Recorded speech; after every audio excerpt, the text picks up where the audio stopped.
chocolate frosting, you're going to want a half a stick of that AA butter. That's at room temperature. You're going to add about 3/4 of a cup of Dominion confectioner's sugar.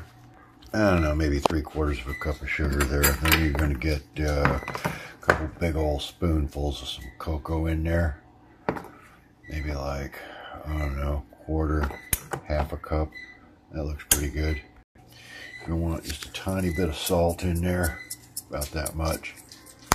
I think you can see that now. The other thing I want a little bit of, some of that homemade vanilla extract from a vodka bottle. You're just going to put a little dribble of that in there. Whoop, that was plenty. And then you're going to put a little bit of this hot water in there.